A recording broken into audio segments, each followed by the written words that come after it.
Josué capítulo 2.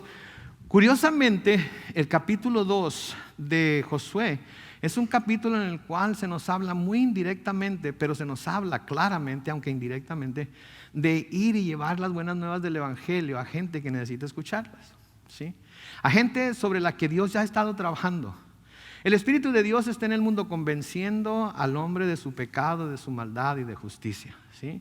Eso es lo que el Espíritu de Dios está haciendo. Y hay mucha gente afuera de estas cuatro paredes, ¿sí? Que quizás nosotros no conocemos y no hemos tenido la oportunidad de platicar con ellos, que el Señor ha estado obrando en ellos, ha estado hablándoles por medio de otras personas. Quizás han estado viendo programas en la televisión, han estado viendo programas en el radio, han estado buscando en el internet y constantemente están buscando cosas que les hablen de Dios, que les hablen de la palabra. Están como siendo preparadas por Dios para que en un momento dado alguien llegue y les presente claramente el mensaje del Evangelio y digan: había oído acerca de eso y lo había visto, miré en la televisión, oí en el radio, miré en el internet, pero nunca se me había explicado de esa manera, y ahora que lo entiendo, yo quiero recibir a Jesucristo como mi Señor y mi Salvador. Les dije la semana pasada que después de que el Señor les dijo a los hijos de Israel que iban a pasar a tomar la tierra, que los puso a que se prepararan, y de repente les dijo: van a tener que esperarse aquí 3 días. Y les dije que había ciertas razones por las que tenían que esperarse. Vimos la primera la semana pasada, cuando vimos que se había llevado a cabo una división entre los judíos, en donde 2,5 tribus habían decidido que se iban a quedar del lado oriental del río Jordán. Y Moisés les dijo que se pueden quedar de este lado, pero lo que tienen que hacer para poder quedarse con este lado del río, quedarse de este lado del río Jordán, con las tierras que están aquí, primero tienen que ir con sus hermanos a conquistar sus tierras y lo van a poder volver. Y ustedes se acuerdan, la tribu de Rubén, la tribu de Gad y la media tribu de Manasés se quedaron del lado oriental, pero cuando tuvieron que ir a luchar para que sus hermanos conquistaran sus tierras, se fueron tal y como le habían prometido a Moisés. Entonces esa división que se había creado por el liderazgo de Moisés logró volver a reunirse, y todo el pueblo de Israel entonces estuvo dispuesto a cruzar y recibir las bendiciones que Dios tenía para ellos. Pero hoy vamos a ver la segunda razón por la que tuvo que detenerse el pueblo de Israel del otro lado del Jordán. Porque el pueblo de Israel hubiera podido pasar inmediatamente, en cuanto llegaron al Jordán, hubieran podido pasar y empezar a conquistar toda la tierra y empezar a arrasar con el primer obstáculo que iban a encontrar, que fue la ciudad de Jericó. Y hubieran podido acabar con todo mundo que estaba ahí, que de hecho lo hicieron. Pero había alguien, había una mujer de mal nombre, de hecho, una mujer que era conocida por la profesión que ejercía, ¿sí? Pero una mujer que había estado a través del tiempo escuchando acerca del Dios de Abraham, Isaac y Jacob, acerca del Dios de Israel, y estaba como se dice, estaba preparada para que alguien viniera y le explicara, para que alguien viniera y le dijera que Dios estaba ahí, que Dios había venido para salvarla a ella, ¿sí? Ahora, a menudo, cuando nosotros recién nos convertimos al Señor, o cuando volvemos a los caminos del Señor, las pruebas no se hacen esperar, ¿verdad? Los que son cristianos ya hace tiempo vinieron al Señor, hubo ese gran amor por el Señor, hubo ese tiempo de luna de miel, por así decirlo, pero luego las pruebas empezaron a llegar, y las primeras pruebas que empezaron a llegar fue precisamente de parte de aquellos a los que nosotros queríamos hablarle del Señor, pero ellos lo rechazaban. Vino esa prueba en la que nosotros queríamos hablarle a la gente acerca de Dios, pero había un temor en nosotros, había algo que nos decía: no puedes ir a decirles, tú no tienes todos los conocimientos, tú no tienes la habilidad, etcétera, etcétera. Y son obstáculos gigantescos en nuestras vidas que nos obstruyen para ver la gloria de Dios en todo su esplendor, para ver el poder de Dios moverse en las vidas de las personas. ¿Sí? Así están los hijos de Israel ahorita. Apenas iban a cruzar el río Jordán para tomar la tierra que habían estado esperando recibir durante 400 años. Se les había estado diciendo a los antepasados de ellos y a los que llegaron a Egipto y a todos los que vivieron después de esos primeros 70 que llegaron a Egipto. Y su primera prueba los estaba esperando en cuanto cruzaran el río Jordán. Y esa primera prueba era la ciudad de Jericó. Y era una prueba gigantesca. Era una ciudad fortificada. Era una ciudad rodeada de muros bien hechos, fuertes, gigantescos, y aparte que dentro de la ciudad vivían gigantes, vivía gente grande de estatura, que los israelitas, la generación que se había quedado tirada en el desierto, había dicho: esos gigantes nos ven como chapulines, nos ven como si fuéramos nada", a pesar de que Dios les había dicho que Él estaba con ellos. Así es que los hijos de Israel ahora van a cruzar, están emocionados porque van a cruzar la tierra prometida, pero se van a encontrar con la ciudad de Jericó, esta ciudad impresionante que iba a poner a prueba si de verdad le creerían a Dios e iban a confiar en que Él estaría con ellos y se mostrarían esforzados y valientes e iban a obedecer la palabra de Dios. ¿Sí? Ahí iba a ser en donde ellos iban a probar si en realidad le habían creído a Dios. Sí, cuando nosotros cruzamos el Jordán, por así decirlo, y llegamos a esa tierra de la promesa que es la salvación, inmediatamente nuestra fe tiene que ser probada. Inmediatamente nuestra fe va a ser confrontada por Satanás, va a ser confrontada por nuestros enemigos. Ellos van a querer ver si nuestra fe es real o si es simplemente una, como decimos en Mexicali, una llamarada de petate, ¿verdad? Esa llamarada que se enciende, pero así tan rápido como se enciende, así se apaga. Porque lo que Satanás usa más para tratar de apagar nuestra fe son esas pruebas por las que ustedes oraron hoy. Esas son sus Jericós. Sí, esos son los gigantes que están enfrentando ahorita. Y tenemos nosotros que, como el pueblo de Israel, por medio de la forma en la que nosotros enfrentamos esas pruebas, manifestar que nuestra fe es real, que nuestra fe es esa fe que se afecta. Ay, Señor, me estoy emocionando demasiado. Que nuestra fe es esa fe que se agarra de Jesucristo y no se suelta, a pesar del sufrimiento, a pesar de la dificultad, a pesar de lo grande que se ve, a pesar de lo imposible que parece ser. Porque esa es la fe que deseamos tener, esa es la fe que queremos tener. No la fe que ahorita es y mañana cuando llega la prueba desaparece, sino la fe que a pesar de todas esas cosas sigue en pie, sigue fortaleciéndose, sigue siendo lo que nos mueve, lo que nos posee y lo que nos llena de pasión por seguir al Señor. Y eso era lo que estaban pasando con los hijos de Israel. Y ahora el Señor les va a mostrar algo por medio de 2 espías que Josué va a enviar a Jericó. Les va a mostrar que pueden confiar en Él y que Él se va a encargar de esos enemigos, que Él se va a encargar de esos muros, que Él se va a encargar de esos gigantes. Noten ahí en el capítulo 2 de Josué, en el versículo 1, nos dice ahí: desde Sitín, Josué hijo de Nun envió en secreto a 2 espías y les dijo: vayan y hagan un reconocimiento de esas tierras y de la ciudad de Jericó. Ellos fueron y entraron en casa de una, noten, ramera de nombre Rahab, y ahí pasaron la noche. Noten, aquí se nos presenta un nuevo personaje en esta historia.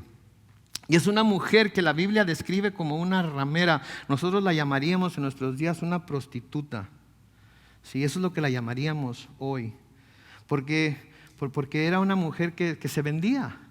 Se vendía a sí misma, así era como se ganaba la vida, así era como se ganaba el dinero que necesitaba para sobrevivir. Sí, ahora, ¿por qué es que ella tiene esta profesión? No se nos dice. No se nos dice por qué era ramera. No se nos dice, pues se enviudó y no tuvo nadie que la cuidara, o perdió sus padres y no tuvo nadie que la cuidara. De hecho, más adelante vamos a ver que sus padres estaban con ella. Pero en realidad la razón por la que esta mujer era una ramera, no debe de interesarnos. Así como no nos debe interesar por qué es que las personas que nosotros conocemos, que sabemos que necesitan a Jesús, están en la situación en la que están en el problema en el que están. Porque a veces vemos gente, por ejemplo, alcohólica, y lo primero que pensamos es: bueno, es alcohólico porque quiso serlo, porque nadie lo obligó a tomar, nadie le puso la pistola en la cabeza y le dijo que él escogió tomar y tenía ya la propensidad para ser alcohólico, así es que fue una mala decisión de él comenzar a tomar y por eso ahora es alcohólico. Quizás sea cierto. Bueno, pues ella es lo que es porque a través de su vida tomó malas decisiones, se casó con quien no debía casarse, se fue con quien no debía irse, se fue a vivir a donde no debía irse a vivir, etcétera, etcétera, y por eso ahora está sufriendo lo que está sufriendo. Puede ser cierto, pero no importa. ¿Sí? O esa persona vivió toda su vida fumando y dándole vuelo a la hilacha y tomando y jugando y gastando todo su dinero, por eso ahora está en la calle. Él o ella se lo buscó. Pero la verdad de las cosas es que no importa. No importa por qué ella era una ramera, no importa por qué se encontraba en la situación que se encontraba. Lo que importaba era que ella necesitaba a Dios. Ella necesitaba a Dios, así como nosotros necesitábamos a Dios. Estoy seguro que la mayoría de nosotros tomamos malas decisiones en nuestra vida pasada. Estoy seguro que todos nosotros hemos hecho algo en nuestra vida pasada de lo cual ya no estamos muy orgullosos hoy. Y si pudiéramos borrar todas esas cosas de nuestro pasado, las borraríamos en un segundo, pero no podemos. Y no importa la razón por la que hayamos caído en lo que caímos, no importa la razón por la que hayamos hecho lo que hayamos hecho, lo que importa es que necesitábamos a Cristo. Necesitábamos al Señor. La gente cae en el pecado. Y les digo una cosa, a Dios no le importa la razón por la que caen en el pecado. Lo que sí es de importancia para Dios es que como pecadores, tanto ellos como nosotros necesitamos el perdón de Dios, y en su gran misericordia Él nos presenta a nosotros, o nos presentó a nosotros y les presenta a ellos la oportunidad de arrepentirse y creer en su Hijo Jesús para recibir ese perdón. Y es lo que hace hermoso la historia de Rahab. Es lo que hace esta historia de Rahab una de las historias más inspiradoras en la Biblia. Porque las acciones que Rahab hizo a favor de los espías israelitas dentro del territorio enemigo demostró que ella había creído en el Dios de Israel. Y de hecho, por su fe es alabada en el Nuevo Testamento. Es alabada en el Nuevo Testamento. ¿Sí? En el libro de Hebreos tenemos un capítulo que le llamamos el Salón de la Fama de la Fe. ¿Sí? El Salón de la Fama de la Fe. Y tiene una lista de personas ahí que nos hablan de qué fue lo que hicieron por su fe. Y nos habla de grandes personajes de la Biblia, nos habla de Elías, nos habla de personajes que nosotros podemos ver en la Biblia que fueron grandes, hicieron grandes cosas por el Señor. Y una de las personas de las que nos habla también es de Rahab. En Hebreos capítulo 11 y el versículo 31 nos dice: por la fe la ramera Rahab no murió junto con los desobedientes, pues había recibido en paz a los espías. ¿Por qué fue? Por su fe. Porque creyó en Dios. Vamos a ver ahorita que fue porque creyó en Dios. No lo hizo nada más porque estos eran espías, o no lo hizo nada más porque estos hombres vinieron a su casa a pedirle ayuda o a pedirle refugio. No, lo hizo porque había creído en Dios, porque había creído que el Dios de Abraham, Isaac y Jacob era el Dios verdadero, que el Dios de los israelitas era el único Dios vivo. Santiago también nos habla de ella y la usa como un ejemplo de que nuestras obras no son las que nos salvan, sino que nuestras obras son la manifestación de la fe que hemos puesto en Dios, que es lo que nos ha salvado. En otras palabras, las obras no nos salvan, pero las obras muestran que hemos recibido en nuestra vida, en nuestro corazón, la fe verdadera, la fe que sí salva. En Santiago capítulo 2, en los versículos 14 al 26 leemos esto: hermanos míos, ¿de qué sirve decir que se tiene fe si no se tienen obras? ¿Acaso esa fe puede salvar? Si un hermano o una hermana están desnudos y no tienen el alimento necesario para cada día, y alguno de ustedes le dice: vayan tranquilos, abríguense y coman hasta quedar satisfechos, pero no les da lo necesario para el cuerpo, ¿de qué sirve eso? Lo mismo sucede con la fe. Si no tiene obras, está muerta. Pero alguien podría decir: tú tienes fe y yo tengo obras. Muéstrame tu fe sin obras y yo te mostraré mi fe por mis obras. En el versículo 19 dice: tú crees que Dios es uno y haces bien. Noten, pues también los demonios lo creen y tiemblan. Luego me encanta la versión Reina Valera contemporánea, porque dice en el versículo 20: no seas tonto. ¿Quieres pruebas de que la fe sin obras está muerta?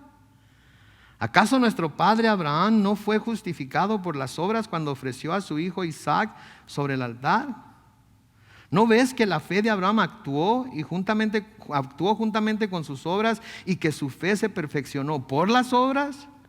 Y se cumplió la escritura que dice: Abraham creyó a Dios y eso le fue contado por justicia, por lo que fue llamado amigo de Dios. Como pueden ver, podemos ser justificados por las obras y no solamente por la fe. Ahora, quiero detenerme ahí. No quiere decir que nuestras obras nos justifiquen.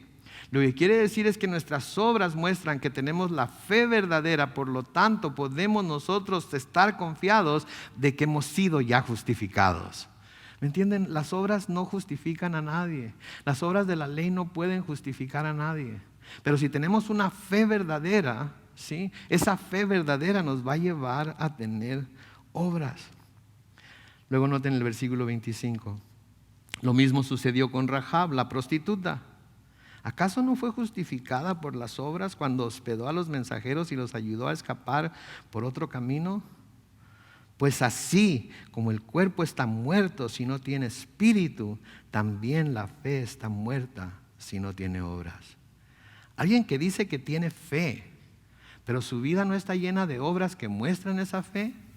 Quizás la fe que tiene no es la fe salvífica, no es la fe que trae salvación, sino la misma fe que tienen los demonios. ¿Sí? Porque la palabra de Dios nos dice: crees en Dios, haces bien. Porque también los demonios creen y tiemblan. Pero los demonios no pueden ser salvos, los demonios ya están condenados. ¿Sí? Entonces lo que la palabra de Dios nos está diciendo aquí es: ¿tienes fe? Lo vas a demostrar. ¿Y qué es lo que lo va a demostrar? Tus obras. Tus obras van a dar a conocer al resto del mundo que tienes esa fe que salva. Si no, ¿cómo va a ver el resto del mundo que en realidad tenemos la fe salvífica, que en realidad tenemos la fe que salva? ¿Cómo se lo vamos a dejar saber al mundo? Por cómo hablamos. Hay mucha gente que habla muy bonito, hay mucha gente muy elocuente en la forma de presentar el evangelio, pero en realidad no han creído el evangelio ni ellos mismos. ¿Y cómo lo podemos ver? Lo podemos ver en la forma en la que viven. Lo podemos ver porque no hacen nunca ninguna buena obra por nadie, no hacen nunca nada por hacer ayuda para el prójimo, no hacen nunca nada que muestre esa fe que dicen tener. Entonces Rahab es un ejemplo de aquella persona que creyó y que su fe fue manifestada en las obras que hizo. Pero usted dirá quizás: pero pastor, todavía no me ha dicho en dónde dice que creyó. Bueno, pues por eso el capítulo sigue adelante. Ve ahí en el versículo 2 de Josué capítulo 2 también. Pero alguien los vio y fue a darle aviso al rey. Le dijo: debes saber que unos israelitas han llegado esta noche para espiar nuestra tierra. Entonces el rey mandó a decir a Rahab: saca a los hombres que han llegado a tu casa, pues han venido a espiar nuestras tierras. Pero ella había escondido ya a los hombres y respondió: es verdad que unos hombres vinieron a mi casa, pero no me enteré de dónde eran. Como ya era de noche, esos hombres salieron cuando ya se iba a cerrar la puerta de la ciudad y no sé a dónde se fueron. Si van tras ellos, tal vez los alcancen. Pero ella les había dicho a los espías que subieran a la azotea y los había escondido entre los manojos de lino que allí había. Sus perseguidores de los espías se fueron por el camino del Jordán hasta los vados y en cuanto salieron de la ciudad, cerraron la puerta. Noten aquí, ¿qué hace Rahab cuando vienen estos mensajeros del rey? Le dice: saca a los hombres que vinieron a ti.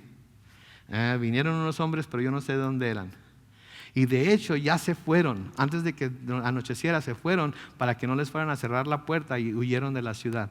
¿Qué estaba haciendo aquí Rahab? Mande.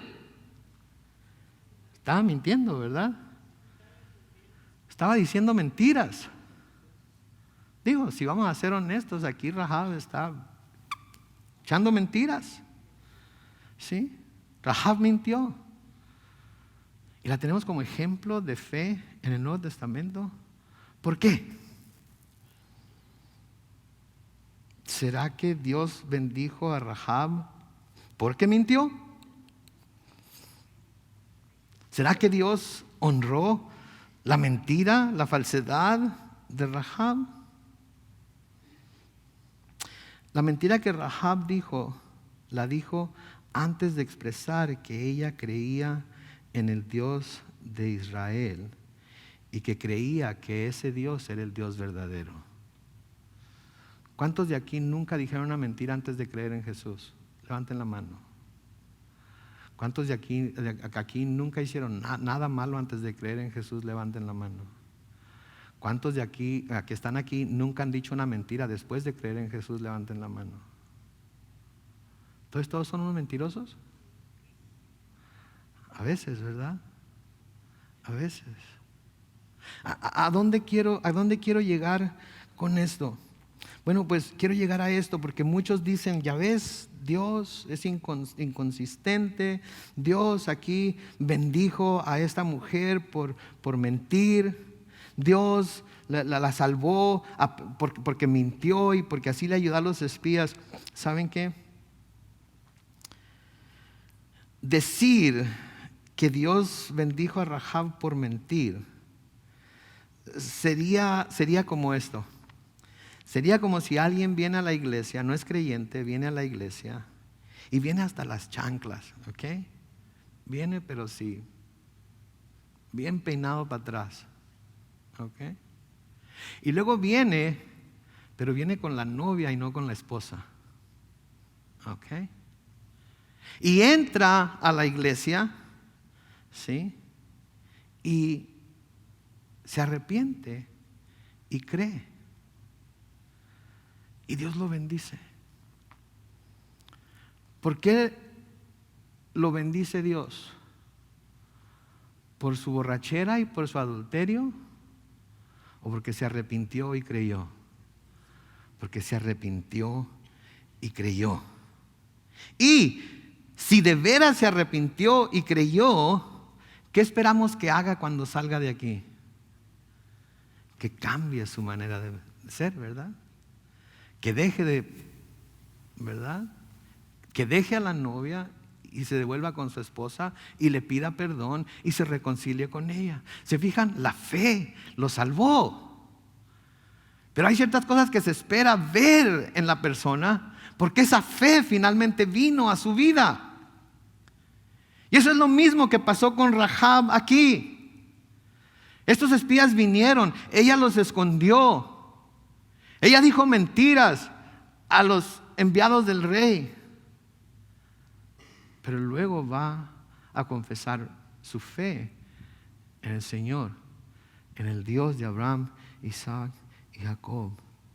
¿Sí? Su fe se manifestó en que les dijo a los espías lo que ella había oído acerca de lo que Dios había hecho por el pueblo de Israel, y en que les creyó a ellos que si ponía una señal que se le va a pedir que ponga en su ventana, ellos iban a salvar la vida de ella y de su familia. ¿Sí? Noten ahí en el versículo 8 de Josué 2. Antes de que los espías se durmieran, la mujer subió a la azotea y les dijo, aquí viene la fe. Aquí viene su confesión de fe.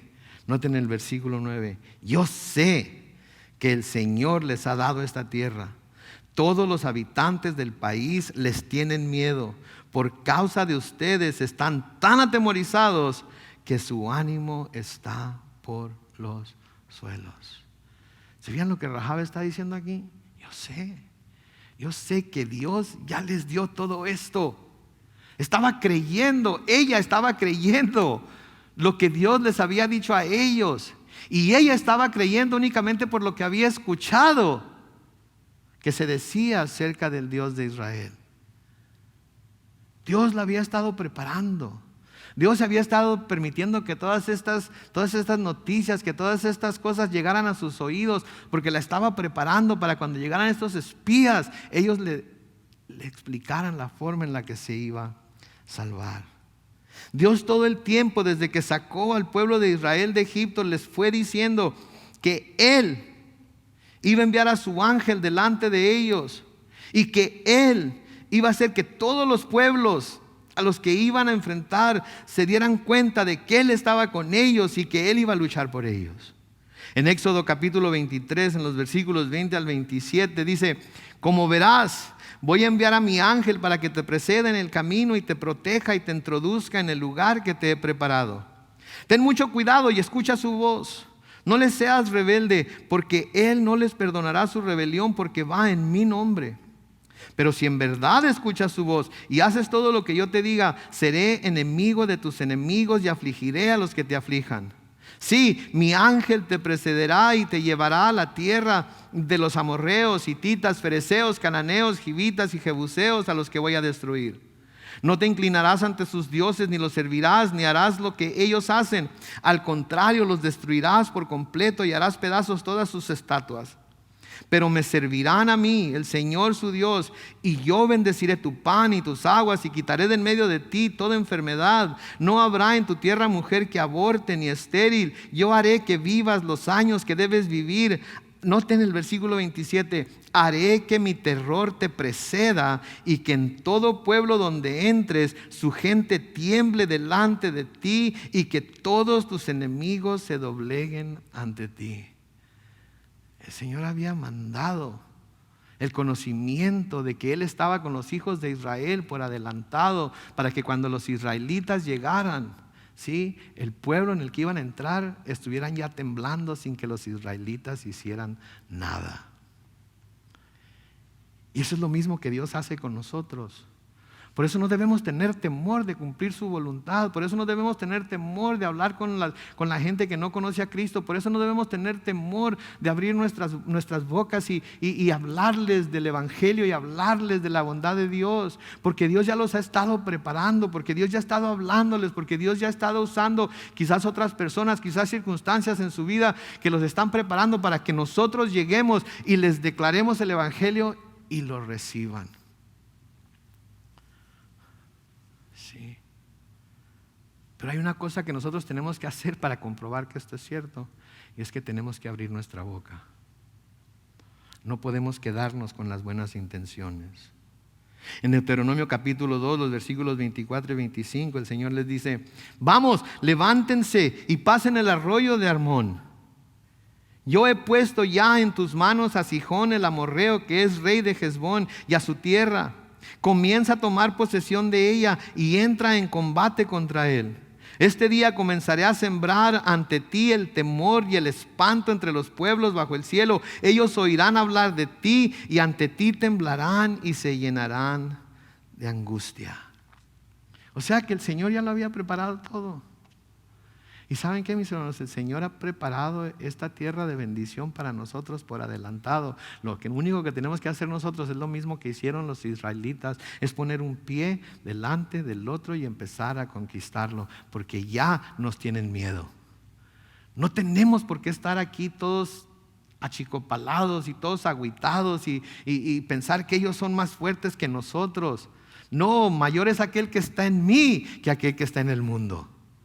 Y por eso podemos salir y conquistar, por eso podemos salir y ganar almas para Cristo. El problema es que no salimos a ganar almas para Cristo. Nos quedamos callados, ¿sí? No abrimos nuestra boca con fe. Porque ¿cómo fue que los israelitas se dieron cuenta de que esto era cierto? ¿Cómo fue que los israelitas se dieron cuenta de que la promesa de Dios estaba cumpliendo? Solo cuando dieron ese paso de fe para creer que lo que Dios les estaba diciendo era cierto y se aventaron al ruedo, ¿no es cierto? Fue cuando se dieron cuenta. ¿Cuántos de nosotros hemos estado esperando un montón de tiempo para aventarnos al ruedo y no lo hemos hecho? Ahí está esa persona otra vez, está ese amigo otra vez, y ya tengo rato queriéndole hablar de Cristo, ya tengo rato queriéndole invitar a la iglesia, ya tengo rato queriendo decirle todas las cosas que Dios ha hecho por mí, pero no siento como que hoy es el día. No se trata de sentirlo, se trata de que es el mandamiento de Dios, y se trata de que Él nos ha dicho que está con nosotros, y se trata de que Él nos ha dicho que donde quiera que pongamos la planta de nuestro pie va a ser nuestro. La pregunta es si le creemos a Dios o no. Porque si le creemos a Dios, un día nos vamos a morir y no vamos a haber hecho nada de las grandes cosas que Dios tenía para nosotros para hacer. Que no nos pase eso, mis hermanos. Que no nos vaya a pasar eso. Los israelitas no se pudieron dar cuenta de que todo lo que Dios les había prometido y les había dicho que iba a hacer, lo iba a hacer si no hubieran dado ese paso de fe. En 1 Corintios 2:9 se nos dice, como está escrito, las cosas que ningún ojo vio, ni ningún oído escuchó, ni han penetrado en el corazón del hombre, son las que Dios ha preparado. ¿Para quiénes? Para los que le aman. ¿Qué tiene Dios preparado para cada uno de nosotros? ¿Sí? Que ni siquiera nos imaginamos que tiene, que ni siquiera hemos oído que pudiera tener, que ni siquiera sabemos que es para nosotros. Pero porque no podemos dar ese paso de fe, porque estamos viendo los muros de Jericó, porque estamos viendo los gigantes, porque estamos viendo los problemas, porque estamos viendo la situación en la que estamos, no hacemos lo que Dios nos ha llamado a hacer. Noten lo que le sigue diciendo Rahab a estos dos espías en el versículo 10. Sabemos que cuando ustedes salieron de Egipto, el Señor hizo que el mar rojo se secara al paso de ustedes. También sabemos que ustedes hicieron lo que ustedes hicieron con Sihón y Og, los dos reyes amorreos al otro lado del Jordán, a quienes ustedes destruyeron. Mis hermanos, todavía no había Facebook en este tiempo para ir poniendo todo lo que Dios iba haciendo por ellos. Todavía no había ni telégrafo siquiera, todavía no había ni correo siquiera. Y sin embargo, la fama de lo que Dios estaba haciendo por el pueblo de Israel se iba expandiendo por toda la tierra por la que iban caminando. Es algo sobrenatural. Es algo que no puede ser explicado. Es algo que solamente Dios pudo hacer. Y esa es la clase de cosas que Dios quiere hacer en nuestra vida. Está bien poner los mensajes de oración y los reportes de alabanza y las fotos. Está bien poner todo eso en Facebook, pero ¿saben qué es mejor?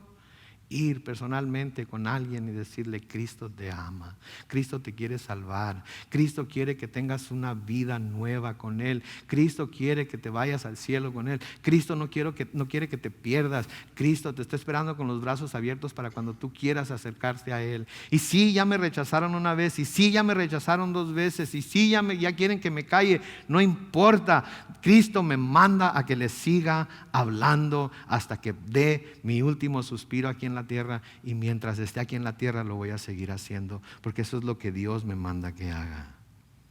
Ella le dice: sabemos lo que el Señor hizo, ¿sí?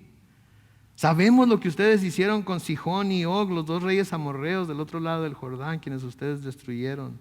Noten el versículo 11: cuando lo supimos, nuestro ánimo decayó. Por culpa de ustedes ya no les queda ánimo a nuestros hombres, pues el Señor es Dios en los cielos y en la tierra. Noten la fe de esta mujer. Noten la fe de esta mujer en el Dios que aún no había conocido. Noten cómo Dios había estado obrando en ella y la había estado preparando. Versículo 12 dice: por eso les ruego que me juren por el Señor, que así como yo he tenido misericordia de ustedes, también ustedes la tengan con la casa de mi padre. Pero deben darme una señal segura de que la vida de mi padre y de mi madre y de mis hermanos y hermanas y de todo lo que es de ellos serán libradas de la muerte. Ahora ella también, al ver que todo lo que ha oído acerca de cómo Dios ha estado con el pueblo de Israel es cierto, su fe está siendo estimulada y pide por su vida, y no solamente por la vida de ella, sino también por la de toda su familia.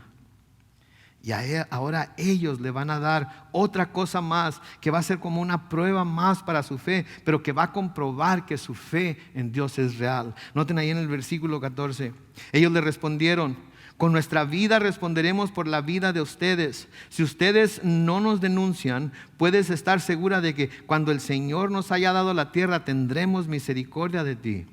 Entonces, con una cuerda, ella los descolgó por la ventana, porque la casa en la que vivía estaba pegada a la muralla de la ciudad. Y luego les dijo: váyanse al monte para que sus perseguidores no los encuentren. Escóndanse ahí unos 3 días hasta que ellos regresen, pues podrán irse por donde vinieron. Versículo 17 dice: y ellos le dijeron: nosotros te hemos hecho un juramento y lo vamos a cumplir, y así quedaremos libres de culpa. Y noten lo que le dice que tiene que hacer en el versículo 18: pero tú debes atar este cordón rojo en la ventana por donde nos descolgaste. Eso nos servirá de señal cuando entremos a la ciudad. Luego note lo que le dicen: reúne en tu casa a toda tu familia, es decir, a tu padre y a tu madre y a todos tus hermanos y parientes. Noten, el hecho de que ponga el cordón rojo muestra que tiene fe en lo que le están diciendo es cierto y de que ellos cumplirán la promesa. ¿Se acuerdan lo que sucedió cuando se estableció la Pascua en Egipto? ¿Qué fue lo que les dijo el Señor a los israelitas? Que mataran al cordero pascual, que tomaran parte de la sangre y que hicieran ¿qué? Que la pusieran sobre los postes y el dintel de la puerta. Y les prometió que ¿qué? Que cuando el ángel de la muerte pasara por Egipto matando a todos los primogénitos, en donde quiera que viera la sangre del cordero, no iba a tocar al primogénito de esa casa. Los israelitas pudieron haber dicho: ¿sangre de cordero? ¿Qué va a hacer la sangre del cordero? ¿Qué va a hacer? Y hubieran podido no creer en lo que el Señor les había dicho. Pero ¿qué hicieron? Sacrificaron al cordero, tomaron la sangre, la pusieron sobre su puerta. ¿Y qué pasó? Todos sus primogénitos fueron salvos. Rahab pudo haber dicho: a lo mejor estos camaradas ni vuelven. Mejor voy a decirle al rey que por dónde salieron. Y un cordón, ¿qué va a hacer un cordón? Pero como vamos a ver, ella va a poner ese cordón en esa ventana. Y algo que debe ser importante para nosotros aquí es que le dicen: reúne en tu casa a toda tu familia. Reúne en tu casa a toda su familia. Eso es lo que nosotros quisiéramos también en nuestra casa, ¿no es cierto? Que toda nuestra casa, todos los miembros de nuestra familia creyeran en el Señor y pudieran ser salvos. Pero ¿saben qué? Ellos van a tener que querer quedarse en la casa. Rahab no los va a poder obligar a que se queden. Y ellos van a tener la libertad de entrar o salir, de creer o no creer. Ellos le dicen que reúna a toda su familia, pero eso no dice que se van a querer reunir. Noten el versículo 19, dice: todos los que estén contigo dentro de esta casa estarán a salvo. Si algo les pasa, nosotros cargaremos con la culpa de su muerte.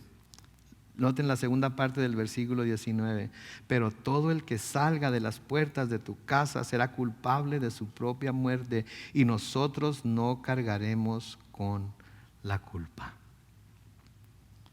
¿Qué implica aquí? Que va a haber algunos que no se van a querer quedar en la casa, que va a haber algunos que no van a querer estar ahí, que va a haber algunos que se van a sentir como que Rahab los quiere mangonear, los quiere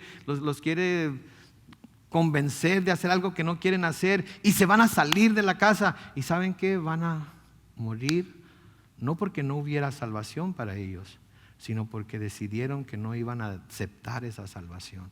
Y saben que no hay nada que nosotros podamos hacer. La única forma en la que se puede garantizar la salvación para cualquiera es siempre y cuando estemos cubiertos con la sangre de Cristo. Es la única forma en la que nuestra salvación está segura. Mientras nos mantengamos bajo el manantial que limpia todo mal, estaremos completamente seguros. Si decidimos que nos vamos a salir de ahí y que vamos a buscar alguna otra forma para estar bien con Dios, entonces estamos en peligro de abandonar lo que Dios por gracia nos ha dado. Sí, pero es únicamente la sangre de Cristo. Versículo 20, le siguen diciendo: si tú nos denuncias, quedaremos libres del juramento que nos has obligado a hacerte. Y ella respondió: hágase todo tal y como lo han dicho. Luego los despidió. Noten lo que hace en el versículo 21. Y en cuanto se fueron, ella ató el cordón rojo en la ventana. No se esperó. No dijo: a ver si vuelven. Voy a esperar cuando los vea que vienen a atacar, entonces voy a poner el cordón rojo en la ventana para que no vayan a atacar mi casa. No, desde ese momento lo puso. El Señor nos ha dicho que Él va a volver por los suyos, ¿no es cierto? Y nosotros estamos constantemente, y espero que estemos constantemente diciéndole a nuestra familia, a nuestros amigos: prepárense, prepárense, prepárense, porque en cualquier momento Él va a venir. Y tenemos que, como Rahab, y ellos tienen que, como Rahab, poner ese cordón, ¿sí?, desde ya, porque no sabemos cuándo va a venir. ¿Cuánta gente dice, yo me voy a esperar? ¿Va a haber salvación durante la gran tribulación? No, pues sí. Entonces yo me voy a esperar. Todavía tengo mucho que hacer, todavía tengo mucho que ver, todavía tengo mucho que perseguir. Me voy a esperar. No se esperen demasiado, porque ¿saben qué? Esa esperarse, si no quieren decidir por Cristo hoy, va a tomar la decisión por ustedes. Y un día Él va a venir cuando menos lo esperemos, y todos nos vamos a ir y ustedes se van a quedar. Acepten a Cristo, acepten las condiciones que Él nos da. Ella les respondió de nuevo, hágase todo tal como lo han dicho, y luego los despidió, y en cuanto se fueron, ella ató el cordón rojo en la ventana. ¿Sí? Versículo 22 dice, los espías se fueron al monte y ahí estuvieron 3 días, hasta que sus perseguidores que los anduvieron buscando por todo el camino regresaron porque no los encontraron. Los 2 hombres salieron del monte, cruzaron el río y se fueron a ver a Josué, hijo de Nun, para contarle todo lo que había sucedido. Y le dijeron, el Señor ha puesto esta tierra en nuestras manos. Por causa nuestra, todos los habitantes del país han perdido el ánimo.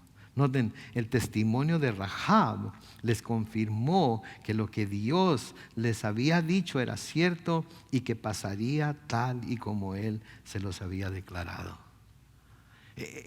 Piensen en eso cuando vayamos a hablarle a alguien de Cristo. Piensen en eso cuando vayamos a dar nuestro testimonio.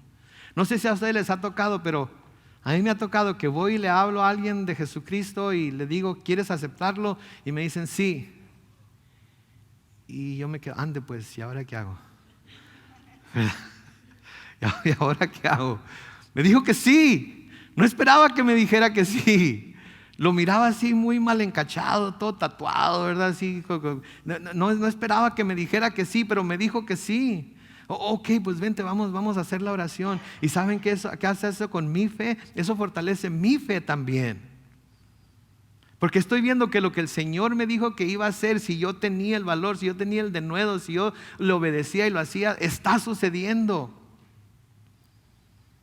Sí, pero tenemos que tener esa fe, tenemos que tener ese denuedo. Sí.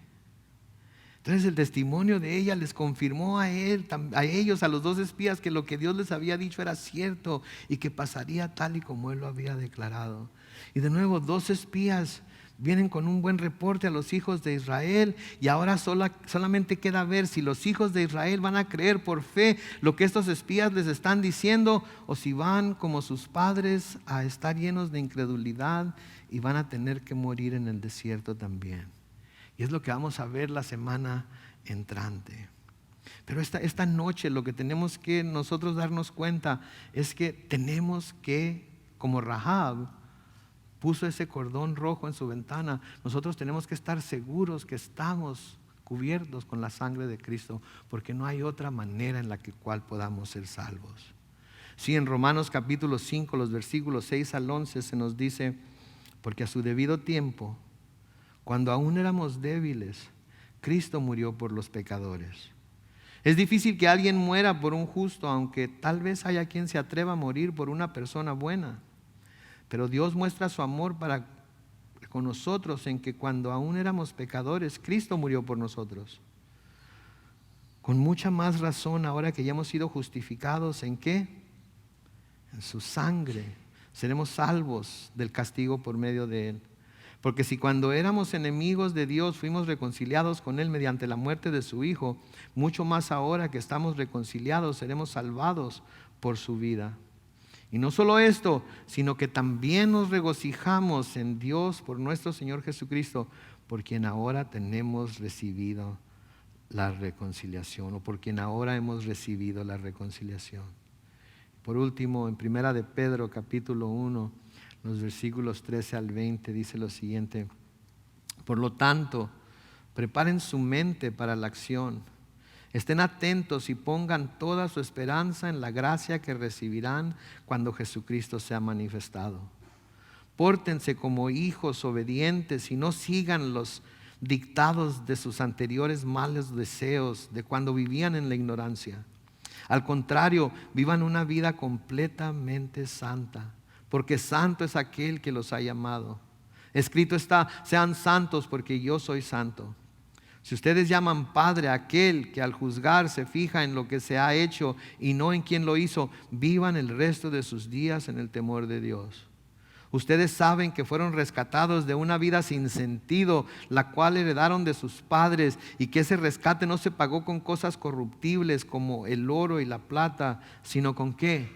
Con la sangre preciosa de Cristo, sin mancha y sin contaminación, como la de un cordero, que ya había sido destinado desde antes de que Dios creara el mundo, pero que se manifestó en estos últimos tiempos por amor a ustedes. Mis hermanos, tenemos una gran noticia que dar al mundo, y el mundo ha estado siendo preparado por el Espíritu Santo todo este tiempo.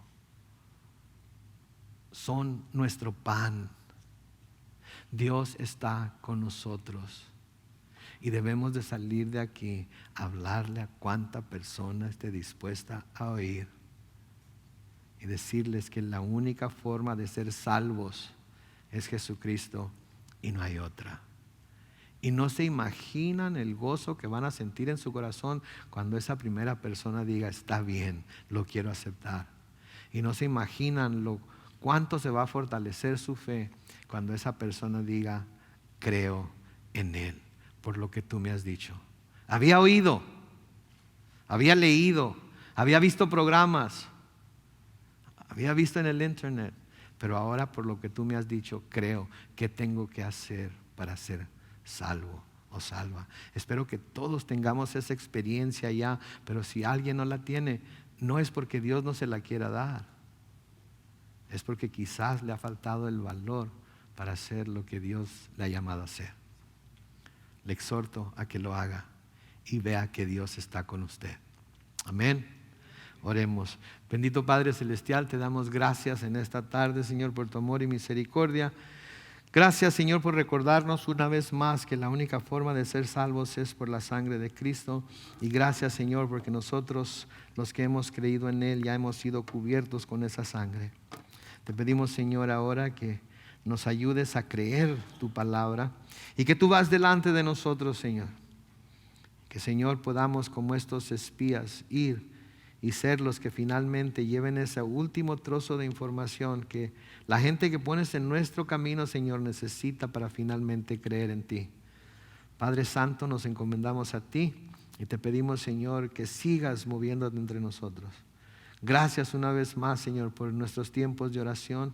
Sigue poniendo y despertando en nosotros esa pasión por buscar tu rostro, Señor. No solamente a favor nuestro, sino a favor de todos aquellos, Señor, que todavía no te conocen, todos aquellos que están enfermos, todos aquellos que están débiles y caídos, Señor. Y que nunca nos importe la razón por la que las personas con las que, Señor, tenemos algún roce, Señor, están en la situación en la que están. Que lo único que nos importa es que necesitan a Cristo y que tú nos quieres usar a nosotros para llevarles el mensaje de salvación. Nos encomendamos a ti hoy y siempre y lo hacemos en el glorioso nombre de Cristo Jesús. Y el pueblo de Dios dice: amén. Dios les bendiga y les guarde. Vayan a rescatar las almas. Arránquenselas de las garras a Satanás. Dios les ha dado el poder para hacerlo. Tengan fe y háganlo. Amén.